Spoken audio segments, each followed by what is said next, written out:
ಸರ್ವರಿಗೂ ನಮಸ್ಕಾರ. ಪ್ರೀತಿಯ ವಿದ್ಯಾರ್ಥಿಗಳೇ, ಇಂದಿನ ಈ ವಿಡಿಯೋದಲ್ಲಿ ನಾನು ನಿಮಗೆ ಇನ್ನೊಂದು ಬಹುಮುಖ್ಯವಾದಂತಹ ಪ್ರಬಂಧ ತ್ಯಾಜ್ಯ ವಸ್ತುಗಳ ನಿರ್ವಹಣೆ ಈ ವಿಷಯದ ಬಗ್ಗೆ ಹೇಗೆ ಒಂದು ಮಾದರಿ ಪ್ರಬಂಧವನ್ನು ಬರೆಯಬೇಕು ಅನ್ನೋದರ ಬಗ್ಗೆ ತಿಳಿಸಿಕೊಡ್ತಾ ಇದ್ದೇನೆ.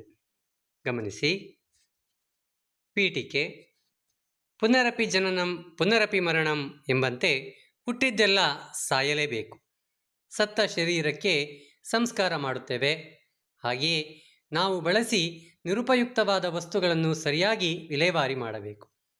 ಬಳಸಿದ ನಂತರ ತ್ಯಜಿಸಲು ಇರುವ ವಸ್ತುಗಳೇ ತ್ಯಾಜ್ಯ ವಸ್ತುಗಳು.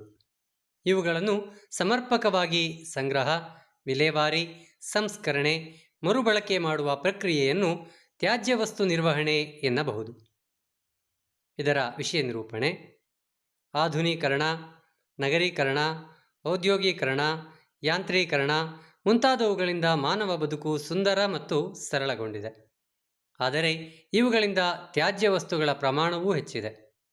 ಮಿತಿಮೀರಿದ ಜನಸಂಖ್ಯೆ ಸಮಸ್ಯೆಯಿಂದ ತ್ಯಾಜ್ಯ ವಸ್ತುಗಳ ನಿರ್ವಹಣೆ ಅತಿ ದೊಡ್ಡ ಸಮಸ್ಯೆಯಾಗಿದೆ. ತ್ಯಾಜ್ಯ ವಸ್ತುಗಳಲ್ಲಿ ಘನ ತ್ಯಾಜ್ಯ, ದ್ರವ ತ್ಯಾಜ್ಯ, ಅನಿಲ ತ್ಯಾಜ್ಯಗಳೆಂದು ವಿಂಗಡಿಸಬಹುದು ಮತ್ತು ಕೊಳೆಯಬಹುದಾದ ತ್ಯಾಜ್ಯ, ಕೊಳೆಯಲಾರದ ತ್ಯಾಜ್ಯ, ಅಪಾಯಕಾರಿ ತ್ಯಾಜ್ಯಗಳೆಂದೂ ವಿಂಗಡಿಸುವುದುಂಟು. ತ್ಯಾಜ್ಯ ವಸ್ತು ನಿರ್ವಹಣೆ ಮಾಡದಿದ್ದರೆ ಅವು ಕೊಳೆತು ವಾತಾವರಣ ಮತ್ತು ನೀರಿನಲ್ಲಿ ಸೇರಿ ಜನರ ಮತ್ತು ಜೀವ ಸಂಕುಲಕ್ಕೆ ಅನಾರೋಗ್ಯ ತರುತ್ತದೆ. ಹಾಗಾದರೆ ತ್ಯಾಜ್ಯ ವಸ್ತುಗಳಿಂದ ಉಂಟಾಗುತ್ತಿರುವ ಸಮಸ್ಯೆಗಳು: 1. ಕೈಗಾರಿಕೆ ಮತ್ತು ವೈದ್ಯಕೀಯ ತ್ಯಾಜ್ಯಗಳಿಂದ ಮನುಷ್ಯನ ಆರೋಗ್ಯದ ಮೇಲೆ ಅಪಾಯಕಾರಿ ಪರಿಣಾಮ ಉಂಟಾಗುತ್ತದೆ. 2. ಪ್ಲಾಸ್ಟಿಕ್, ರಬ್ಬರ್, ಗಾಜು, ಲೋಹ ಮತ್ತು ರಾಸಾಯನಿಕ ತ್ಯಾಜ್ಯ ವಸ್ತುಗಳು ಮನುಷ್ಯ ಹಾಗೂ ಪ್ರಾಣಿ ಪಕ್ಷಿಗಳಿಗೂ ಬಹು ಅಪಾಯಕಾರಿಯಾಗಿವೆ. 3. ತ್ಯಾಜ್ಯ ವಸ್ತು ನಿರ್ವಹಣೆ ಮಾಡದಿದ್ದರೆ ಊರು, ಪಟ್ಟಣ, ದೇಶದ ಸೌಂದರ್ಯ ಕಳೆದುಕೊಂಡು ಗೌರವಕ್ಕೆ ಕಳಂಕ ಬರುತ್ತದೆ. 4. ತ್ಯಾಜ್ಯ ವಸ್ತುವನ್ನು ಸರಿಯಾಗಿ ನಿರ್ವಹಣೆ ಮಾಡದಿದ್ದರೆ ದೇಶದ ಅಭಿವೃದ್ಧಿ ಸಹ ಕುಂಠಿತಗೊಳ್ಳುತ್ತದೆ. 5. ತ್ಯಾಜ್ಯ ವಸ್ತುಗಳಿಂದ ಉತ್ಪತ್ತಿಯಾಗುವ ಕ್ರಿಮಿಕೀಟಗಳು ಹಲವಾರು ಸಾಂಕ್ರಾಮಿಕ ರೋಗಗಳನ್ನು ಉಂಟು ಮಾಡುತ್ತವೆ ಇತ್ಯಾದಿ. ತ್ಯಾಜ್ಯ ವಸ್ತು ನಿರ್ವಹಣೆಗೆ ತೆಗೆದುಕೊಂಡಿರುವ ಕ್ರಮಗಳು: ಸರ್ಕಾರವು ತ್ಯಾಜ್ಯ ವಸ್ತು ನಿರ್ವಹಣೆಗಾಗಿ ಸಾಕಷ್ಟು ಕ್ರಮಗಳನ್ನು ಕೈಗೊಳ್ಳುತ್ತಿದೆ.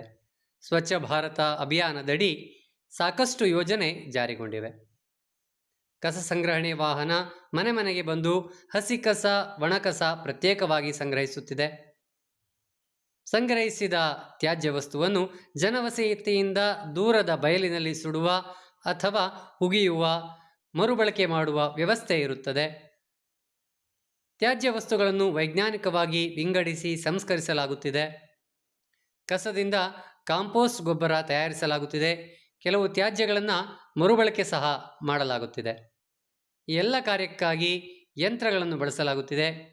ಕೈಗಾರಿಕೆಗಳು ಖಾಸಗಿಯಾಗಿ ತ್ಯಾಜ್ಯ ನಿರ್ವಹಣೆ ಮಾಡಬೇಕಾಗುತ್ತದೆ. ಕಂಡಲ್ಲಿ ಕಸ ಎಸೆಯುವವರ ಮೇಲೆ ದಂಡವನ್ನೂ ಸಹ ಹಾಕಲಾಗುತ್ತಿದೆ. ಇದಕ್ಕಾಗಿ CCTV ವ್ಯವಸ್ಥೆಯನ್ನು ಸಹ ಕೆಲವು ನಗರಗಳಲ್ಲಿ ಜಾರಿ ಮಾಡಲಾಗಿದೆ. ಇನ್ನು ಇದರ ಉಪಸಂಹಾರ: ಸ್ವಾಸ್ಥ್ಯ ಸಮಾಜ ಮತ್ತು ಸುಂದರ ದೇಶದ ನಿರ್ಮಾಣಕ್ಕೆ ತ್ಯಾಜ್ಯ ನಿರ್ವಹಣೆಯ ಪಾತ್ರ ಹಿರಿದು. ಸರ್ಕಾರದ ಪ್ರಯತ್ನಕ್ಕೆ ಸಾರ್ವಜನಿಕರಿಂದ ಸಹಕಾರ ಅತಿ ಅವಶ್ಯವಾಗಿರಬೇಕು. ಕಸವನ್ನು ಸರಿಯಾಗಿ ವಿಂಗಡಿಸಿ ನೀಡಬೇಕು. ಸಾರ್ವಜನಿಕ ಸ್ಥಳಗಳಲ್ಲಿ ಸ್ವಚ್ಛತೆ ಕಾಪಾಡಬೇಕು. ಸಮಾವೇಶ ಮತ್ತು ಕಾರ್ಯಕ್ರಮಗಳಲ್ಲಿ ಸ್ವಚ್ಛತೆಯನ್ನು ಕಾಪಾಡಬೇಕು. ಜನಜಾಗೃತಿ ಕಾರ್ಯಕ್ರಮಗಳು ನಡೆಯಬೇಕು. ಈ ತ್ಯಾಜ್ಯಗಳು ಭೂಮಿಯಲ್ಲಿ ಮಾತ್ರವಲ್ಲ, ಸಮುದ್ರ, ಹಿಮಾಲಯ, ಬಾಹ್ಯಾಕಾಶಗಳನ್ನು ವ್ಯಾಪಿಸಿದೆ. ಇಲ್ಲಿಯೂ ನಿರ್ವಹಣೆಯಾಗಬೇಕು. ಸಾಮಾನ್ಯ ಹಳ್ಳಿಗಳಲ್ಲಿ ಸಹ ಕಸ ಮತ್ತು ತ್ಯಾಜ್ಯ ನಿರ್ವಹಣೆ ಸರಿಯಾಗಿ ನಡೆಯಬೇಕಿದೆ. ವಿದ್ಯಾರ್ಥಿಗಳು ಸ್ವಚ್ಛತೆಯ ಮಹತ್ವವನ್ನು ಅರಿತು ನಿತ್ಯ ಜೀವನದಲ್ಲಿ ಪಾಲಿಸಬೇಕು. ಹೀಗಾದಾಗ ಸ್ವಚ್ಛ ಭಾರತ ಅಭಿಯಾನ ಕಾರ್ಯಕ್ರಮ ಯಶಸ್ವಿಯಾಗುತ್ತದೆ. ತ್ಯಾಜ್ಯ ವಸ್ತು ನಿರ್ವಹಣೆ ಸುಲಭ ಸಾಧ್ಯವಾಗುತ್ತದೆ ಎಂಬುದು ನನ್ನ ಅನಿಸಿಕೆ. ಪ್ರೀತಿಯ ವಿದ್ಯಾರ್ಥಿಗಳೇ, ಇದಿಷ್ಟು ತ್ಯಾಜ್ಯ ವಸ್ತು ನಿರ್ವಹಣೆ ಎಂಬ ವಿಷಯದ ಬಗ್ಗೆ ನಾವು ಹೇಗೆ ಒಂದು ಮಾದರಿ ಪ್ರಬಂಧವನ್ನು ಬರೆಯಬಹುದು ಎಂಬುದಾಗಿ.